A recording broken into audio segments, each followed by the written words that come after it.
वट सावित्री व्रत कथा। विवाहित महिलाओं के बीच अत्यधिक प्रचलित ज्येष्ठ कृष्ण अमावस्या के दिन आने वाली सावित्री व्रत की कथा निम्न प्रकार से है। एक बार भद्र देश के एक राजा थे जिनका नाम अश्वपति था। भद्र देश के राजा अश्वपति के कोई संतान नहीं थी। उन्होंने संतान प्राप्ति के लिए मंत्रोच्चारण के साथ प्रतिदिन 1,00,000 आहुतियां दी। 18 वर्षों तक यह क्रम जारी रहा। इसके बाद सावित्री देवी ने प्रकट होकर वर दिया कि राजन, तुझे एक तेजस्वी कन्या पैदा होगी। सावित्री देवी की कृपा से जन्म लेने के कारण कन्या का नाम भी सावित्री रखा गया। जब कन्या बड़ी होकर बहुत रूपवान हुई, बहुत सुंदर थी, योग्य वर न मिल पाने की वजह से सावित्री के पिता दुखी थे। उन्होंने कन्या को स्वयं ही वर तलाशने भेजा। सावित्री तपोवन में भटकने लगी। वहां साल्व देश के राजा ध्युम्नसेन रहते थे, क्योंकि उनका राज्य किसी ने छीन लिया था। उनके पुत्र सत्यवान को देखकर सावित्री ने पति के रूप में उनका वरण किया। ऋषिराज नारद को जब यह बात पता चली तो वह राजा अश्वपति के पास पहुंचे और कहा कि हे राजन, ये क्या कर रहे हैं आप? सत्यवान गुणवान है, धर्मात्मा है और बलवान भी है, पर उसकी आयु बहुत छोटी है। वह अल्पायु है। 1 वर्ष के बाद ही उसकी मृत्यु हो जाएगी।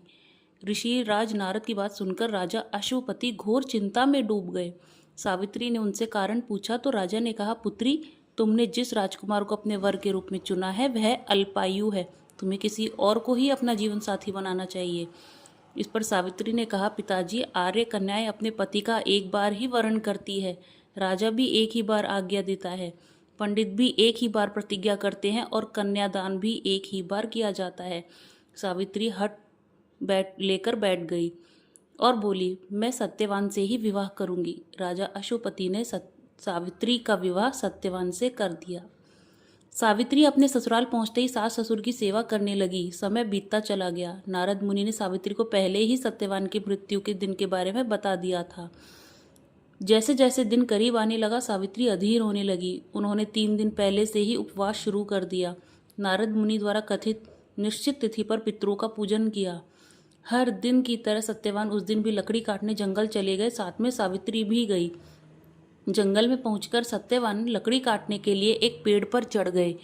तभी उसके सिर में तेज दर्द होने लगा। दर्द से व्याकुल सत्यवान पेड़ से नीचे उतर गया। सावित्री अपना भविष्य समझ गई।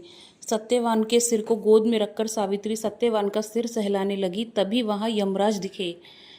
यमराज अपने साथ सत्यवान को ले जाने लगे। सावित्री भी उनके पीछे पीछे चल पड़ी।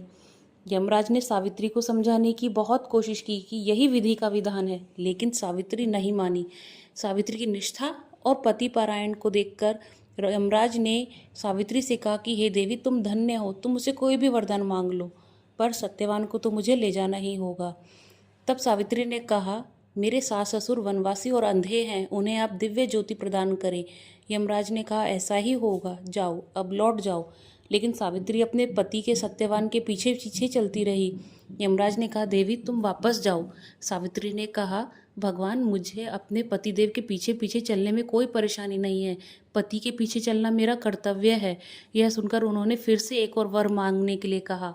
सावित्री बोली, मेरी ससुर का राज्य जो छिन गया था उन्हें पुनः वापस दिला दे। यमराज ने सावित्री को यह वरदान भी दे दिया और कहा, अब तो तुम लौट जाओ। लेकिन सावित्री फिर भी पीछे पीछे चलती रही। यमराज ने सावित्री को तीसरा वरदान मांगने को कहा। इस पर सावित्री ने 100 संतानों और सौभाग्य का वरदान मांगा। यमराज ने इसका वरदान भी सावित्री को दे दिया। सावित्री ने यमराज से कहा कि हे प्रभु, मैं एक पतिव्रता पत्नी हूँ और आपने मुझे पुत्रवती होने का आशीर्वाद दिया है। यह सुनकर यमराज को सत्यवान के प्राण छोड़ने पड़े। यमराज अंतर्ध्यान हो गए और सावित्री उसी वट वृक्ष के पास आ गई जहाँ उसके पति का मृत शरीर पड़ा था। सत्यवान जीवंत हो गया और दोनों खुशी खुशी अपने राज्य की ओर चल पड़े। दोनों जब घर पहुँचे तो देखा कि माता पिता को दिव्य ज्योति प्राप्त हो गई। इस प्रकार सावित्री सत्यवान चिरकाल तक राज्य सुख भोगते रहे। अतः पतिव्रता सावित्री के अनुरूप ही प्रथम अपने सास ससुर का उचित पूजन करने के साथ ही अन्य विधियों को प्रारंभ करें। वट सावित्री करने और इस कथा को सुनने से उपवासक के वैवाहिक जीवन या जीवन साथी की आयु पर किसी प्रकार का कोई भी संकट आया हो तो वो भी टल जाता है।